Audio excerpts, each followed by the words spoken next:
Here at the World History Project, we talk a lot about the networks that connected communities across both land and sea. We've highlighted some of these networks, such as those in the New World, the Silk Roads, and the Indian Ocean trade routes. In fact, we've metaphorically described the Silk Roads and Indian Ocean networks as an archipelago of trade, comparing trading spots to a group of islands. But there's an important network that existed in the Caribbean Sea that included multiple, literal archipelagos. First, we should define what we mean by the pre-colonial Caribbean. We'll start with the geographical scale of the Caribbean. This includes more than 7,000 islands in the Caribbean Sea, as well as the other landforms that touch this body of water. The larger islands in the Caribbean are grouped together as the Greater Antilles. The group of smaller islands to the south of these are the Lesser Antilles. In terms of time, pre-colonial refers to the history of the region from the earliest migrations starting about 15,000 years ago and up to the late 15th century. Caribbean history spans thousands of years and a large geographical area with a lot of diversity. For example, the size of the islands ranges from Cuba, which is as large as the state of Tennessee, to Islas Mujeres, which if you rode your bike around the whole thing would take less than an hour. Some islands have dry, desert-like environments, while others have rainforest. Some have high mountain ranges, while others are at or below sea level. Then there's the wide variety of plant and animal species. But the region and its people also share a lot of characteristics. Why? Well, partly this is because the region was connected through a series of overlapping networks, much like Afro-Eurasia's interconnected networks of the 13th and 14th centuries. So what do we know about the people and the societies that lived in this region for thousands of years? And how did they build networks of exchange across the aquatic highway of the Caribbean Sea and wider Atlantic Ocean? Hi, I'm Sharika Crawford, a professor of Latin American history at the U.S. Naval Academy. And in order to answer these questions, I turn to two experts, Dr. Corinne Hoffman and Dr. Jorge Ulloa Hung, who will help us answer these questions. I'll start with the basics. When were the Caribbean islands settled, and where did these early communities migrate from? It is important to understand the possible connection of two different moments of the migrations to the Caribbean island. For example, in the early moments, in the 5000 BC, you have really an important connection, not only with South America, you have an important connection now with Yucatan or Central America. And for example, the early communities enters for two ways of migration to Central America, to the Greek Antilles, especially to Cuba, Puerto Rico, and other big islands. And you have another corridor of migration from South America for this first moment of migration. And then a second one, which is to be dated more like 2,500 years ago. And until now, we see, in fact, the major movement coming from South America and probably Eastern South America. So one have to think about, indeed, Venezuela or the Guyanas, maybe. So we know that there were at least two major migrations from the mainland of Central and South America. And we also have evidence of these migrations from the archaeological record, such as the similarities of tools used by people living on different islands. What else can the archaeological record tell us about how these pre-colonial societies lived? Well, as an archaeologist, we are learning more and more on how the indigenous people lived in the islands. And also with the advancement of techniques, of course, we can get insight into their food ways, into their diet, into how they interacted with their environment, how they were fishing, how they were trading, how they were transporting materials. And that is the wonderful thing about archaeology, that it is not a written history, but it is a history which is in the soil, and the soil has to be opened like a book.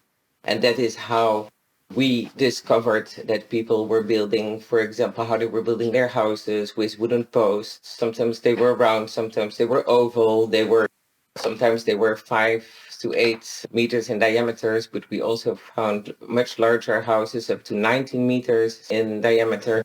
People were burying their deceased kins or family members in the houses, sometimes outside the houses. These burial practices you describe make me curious about belief systems in the Caribbean. Jorge, can you tell us more about how these beliefs changed from the early migrations to the later ones? It's not homogeneous. For example, belief system at the beginning of this community entered in the Caribbean island.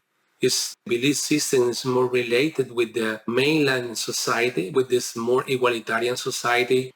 They believe more in ancestors, and they offers many offerings to the ancestor in the burials. You have a special space to bury his ancestor in the middle of the community, especially in the early moment of this society. And in the late moments, you have more conceptualized and more symbolized of this belief system. You have a kind of mythology.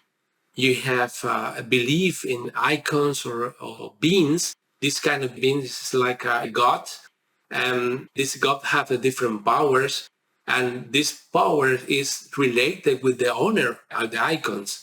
This is a reason if you have a powerful god, a powerful icon, you have at the same time a power. You have at the same time social power. You have at the same time social influence over your community. So the archaeological record can help us understand how these communities shared beliefs, how they acquired food, and how they built their homes. Another thing that archaeology can tell us is how indigenous Caribbean peoples got the other things they needed.